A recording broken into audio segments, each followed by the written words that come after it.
গণপরিষদ নির্বাচন নিয়ে প্রান্তিক মানুষের ভাবনা কি সেটা একটু আমরা দেখে আসতে চাই। গাজীপুর থেকে আমাদের সহকর্মী ইফতেখার রায়হান কথা বলেছেন প্রান্তিক মানুষের সঙ্গে। নির্বাচন যত ঘনিয়ে আসছে ততই জমে উঠেছে ভোটের মাঠের হিসেব নিকেশ, সমীকরণ আর নানা ধরনের আলোচনা। রাজনৈতিক দলগুলো জানাচ্ছে তাদের অবস্থান, দিচ্ছে ভিন্ন ভিন্ন বার্তা। এরই মধ্যে জোরে সোরে উচ্চারিত হচ্ছে গণপরিষদ নির্বাচন। তবে সাধারণ মানুষ গণপরিষদ নির্বাচন নিয়ে কি ভাবছেন চলুন সেটি জেনে নেই। ভোটার হিসেবে আমি যতটুকু বুঝি, গণপরিষদ নির্বাচনের ব্যাপারে সাধারণ জনগণের আসলে স্বচ্ছ কোনো ধারণা নাই। গত এক বছর বলেন বা বিগত সময়গুলোতে আমরা জাতীয় নির্বাচন ব্যাপারে আমরা আসলে বেশি পরিচিত। আর আমি একজন দেশের নাগরিক হিসেবে আমি যাই সেবা। আমি একজন সচেতন নাগরিক হিসাবে আমার অবশ্যই কর্তব্য হচ্ছে ভোট দেওয়া, কিন্তু আমি ভোটটা আসলে কাকে দিব? কোনো পলিটিক্যাল পার্টিকে দেব।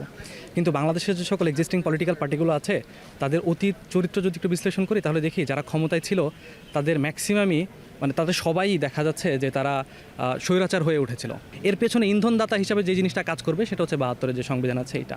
সুতরাং ৭২-এর সংবিধানকে বলবৎ রেখে আমি যে ভোটটা দিচ্ছি একজন তরুণ হিসাবে আমার প্রথম ভোটটা দিব, এই ভোটটা আসলে কার্যকরী জায়গায় পৌঁছাবে না। একটা দেশের বড় ধরনের রাজনৈতিক পরিবর্তন হবে, বিপ্লব হবে, স্বাধীনতা হবে, তখন কিন্তু আমাদের গণপরিষদ প্রয়োজন। কারণ আপনি দেখেন, আপনার সংবিধান আছে কিন্তু আপনি ভোট দিতে পারতেছেন না।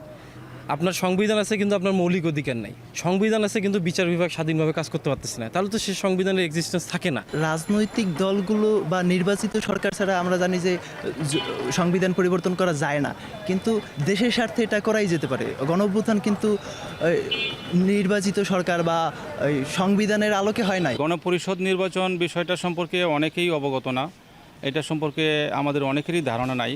তো এই মুহূর্তে দেশের যে পরিস্থিতি, দ্রব্যমূল্যের ঊর্ধ্বগতি, নানান বিশৃঙ্খলা, এই মুহূর্তে আমি মনে করি একটা দ্রুত একটি নির্বাচন, ফেয়ার সুষ্ঠু একটা নির্বাচনের প্রয়োজন। গণপরিষদ নির্বাচন সম্পর্কে আমাদের দেশের সাধারণ মানুষের বা অনেক শিক্ষিত মানুষের ধারণা নেই।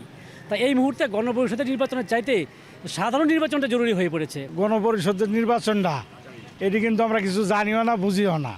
আমরা বুঝি এটি সঠিকভাবে ভোট দিতে পারবো আঙুল দিয়ে, সেটাই আমরা বুঝি যে না, এটা সঠিক ভোট হয়েছে। আমরা অতীতে শুনেছি নাকি মানুষ মারা গেছে, মৃত মানুষেরও ভোট হয়েছে। আমরা এমন ভোট চাই না। গণপরিষদ নির্বাচন নিয়ে সাধারণ মানুষের মধ্যে আছে মিশ্র প্রতিক্রিয়া। অনেকে জানেনই না আসলে এই নির্বাচন কি।